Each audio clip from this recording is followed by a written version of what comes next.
My name is Nola Gruin, and I'm standing here on the edge of the Pacific Ocean.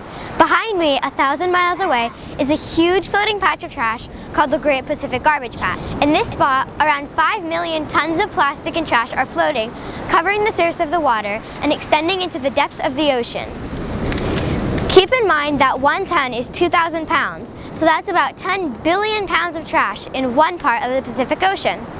You can compare that to 5 million average-sized cars. Much of the visible surface garbage is concentrated in 2 gyres, or giant swirls in the water near Asia and near North America. The rest is made up of microplastics that are nearly invisible to the naked human eye. The floating patch has about 6 times more plastic and plankton, the main food source for an incredible amount of sea life. What happens is creatures like birds and seals dive into either find food or mistake the trash for food and attempt to eat it. Animals then sadly get stuck, injured, or die from sharp edges and non-digestible items. This is a problem in many spots all over the ocean. One day, when a young man from the Netherlands was scuba diving, he had a first-hand encounter with garbage in the ocean. This was Boyan Slat. Alarmed, he began to research the ocean problem. As he learned about the Great Pacific Garbage Patch and other trash gyres, he was struck by the fact that no one had been able to solve this terrible problem. Even though he was only 16, he is already an inventor. With this, Boyan Slat went to work and began to think about how to solve the problem.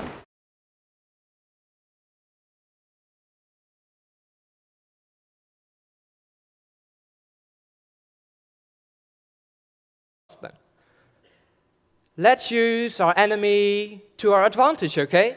The oceanic currents moving around is not an obstacle. It's a solution. Why move through the oceans if the oceans can move through you? By fixing the ships to the seabed and letting the rotating currents do their work, vast amounts of funds, manpower, and emissions will be saved. He gathered friends and volunteers, and they started designing and planning out. This was the beginning of his idea to start the Ocean Cleanup Project, a radical, some would say crazy idea to clean up the trash in the oceans. The ocean cleanup began when Slat had the idea for a floating platform that would move through the water and drag floating nets behind it that catches trash and plastics. Immediately, he saw that one of the greatest difficulties was finding a way for the machine not to catch the plankton in the ocean and only the trash. Plankton is very important, and like I stated before, it is the main food source for a lot of sea life. So, after research and experimentation, he decided to use floating barriers with shallow, solid screens instead of nets.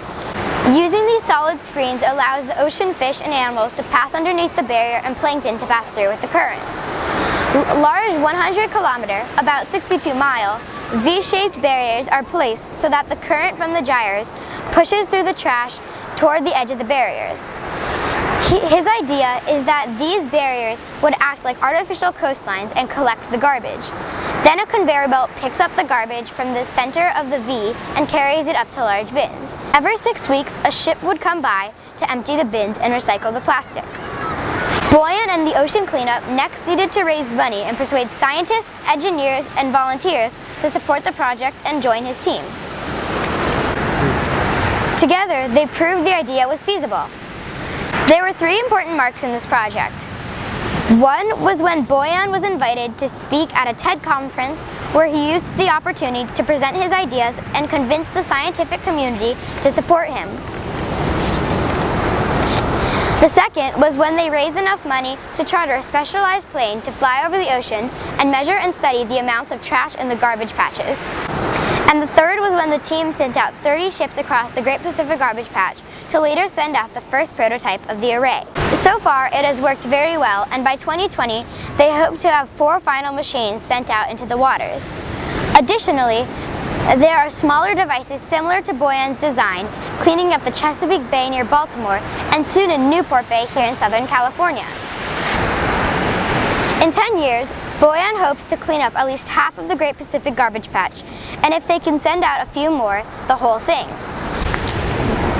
Now 10 years may seem like a long time for just that area, but if they just use nets, it would be terrible for the plankton and fish, would not catch microplastics, and it would actually take 79,000 years to clean it up. So even though it is only part of the Great Pacific Garbage Patch, and we have the rest of the ocean after that, Boyan Slat used his wits and will help solve one of the world's greatest problems.